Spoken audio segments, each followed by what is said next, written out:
derraɓe deftere Allah ceniɗo wonde yeeso men ɗo ɗum deftere marde barka bi mana ta ɗon jangande Allah ceniɗo ɗon ɓesda barka ha nder ngendam ma e non ko woni nder maare bo ɗum kuje lattiɗe barkiɗiɗɗe ɗum boliɗe Allah ceniɗo e non wala deftere ko ɓurata nde e deftere man bo a tawan suraji ɗon her maare e kala surawol bo fuu a tawan woodi darja Allah ceniɗo waɗani ɗum e lattoto jangugo yoga suraji lattoto sababu ha sowanego barjari ngam majum Allah ceniɗo herɗini yoga suraji be ɓural dow suraji lattiɗi goɗɗi feere ngam majum nder surawol lattingol teddugol ha nder Qur'an ngol yimɓe fuu jangata surawol pamarol amma ngol ɗum mari darja ngol ɗum mari teddenga ha Allah ceniɗo ngel ɗum mari ɓure kangol wiyete suratul ikhlas surawol qul huwallahu ahad allahu samad lam yalid wa lam yulad wa lam yakul lahu kufuwan ahad surol man ngol dammugol ayaje nayi ngol mari amma Allah ceniɗo darjiɗini ngol ɓanti darja magol ngol ɓuri yoga suraji ɗuɗɗi ha nder Qur'an e ko waɗi ɓurnigol bo nga wodi hadiseji keroriɗi ngari kolli en darja surawol lattingol suratul ikhlas man e non bo ɗon holla en kangol man ɗo ngol ɗon mari darjaji e non bo wodi babe ɗe sharia solni bi adamajo janga surawol man ngam ha heɓa mbarjari jangugo ngol e non bo ɓe wapo sunna annabijo sallllahu alayhi wa sallam e non bo mbarjari jangirde ko jangi her surawol man nder darjaji surawol suratul ikhlas betegol qul huwallahu ahad wodi hadisol imam muslim filli annabijo sallllahu alayhi wa sallam wi abi hurayra o wi annabijo wurti dow amin o wiyata miɗon janga dow moɗon surawol betegol sulusal qur'an bimana ngol ɗon mooɓi entiére ha qur'an bimana ta sendi qur'an geɓe tati ɗo surawol man ngol dammugol amma yeɓre tatabre kam fuu ɗon her magol en tanmi fistugo ɗume wiyete ko woni her magol man ngol lattingol tataɓol ngol darja lattiɗum kuje tati ha qur'an man ngol ɗon mooɓi hunde woore e wodi hadis abi darja annabijo sallllahu alayhi wa sallam wi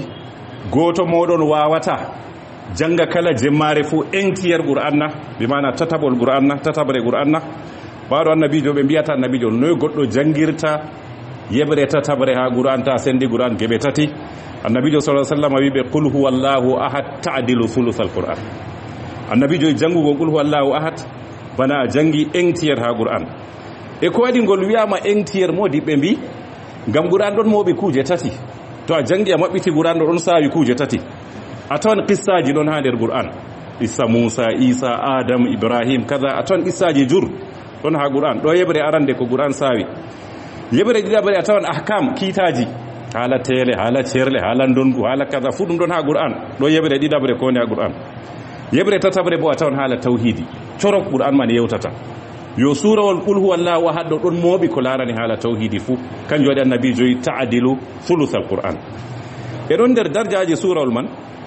annabijo sallllahu alayhi wa sallama o seyni on lismiɗo jangugo ngol be nastugo aljanna wodi hadisewol imamu tirmisi fillingol aicha fillani en ngol annabijo sa sallam wodi konu o neli e konu man ɗo wodi goɗɗo nder yimɓe yaaɓe konu man ɗo goɗɗo ɗon jangana yimɓe muɗum man kala surawol fuu to o jangi ha juule ɗe o juulata o ɗon limoɓe o takka suratul ikhlas ha ko o jangata man kala surawol ngol o jangi fuu o wara o janga qul huwallahu ahad ha juule ɗe o limoto o janga bana juule magariba esa e juule wangingo ɓe nani her mako banni ɓawo ɗon annabijo nde ɓe garti konu man ɓe ngari ɓe mbika annabijo ƴamemo ko waɗi o warata ɗum to jangi suraji fuu o wara o takka qul huwallahu ahad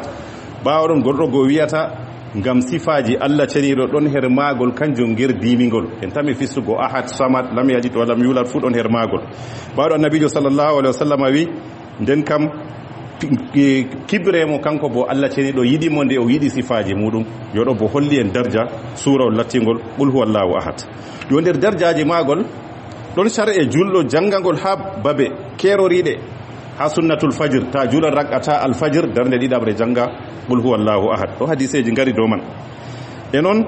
darnde tataɓre ha lattiɗum witir a witran darnde ragarere man janga qul huwallahu ahad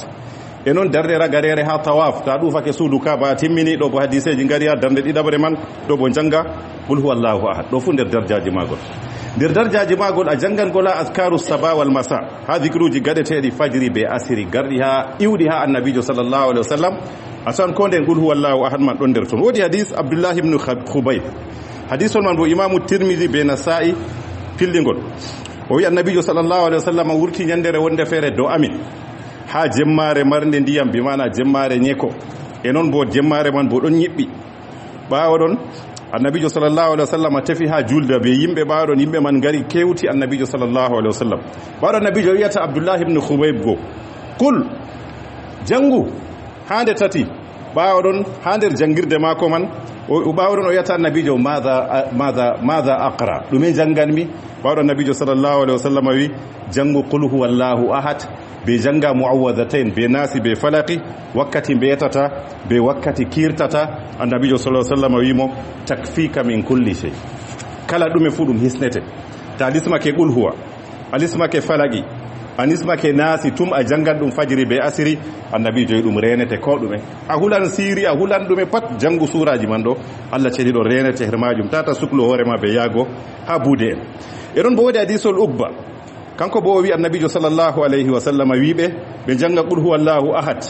be muawwadatain be nasi be falagi bawde annabijo en jangeedi bawde annabijo wiyata be ma ta'awwadha muta'awwidhun bi mithlihinna moltotodo fu moltorta ko sharri ko wani do dunya fu bana suraji tati dido bi mana to wodi ko bi adamajo hulata ha do dunya man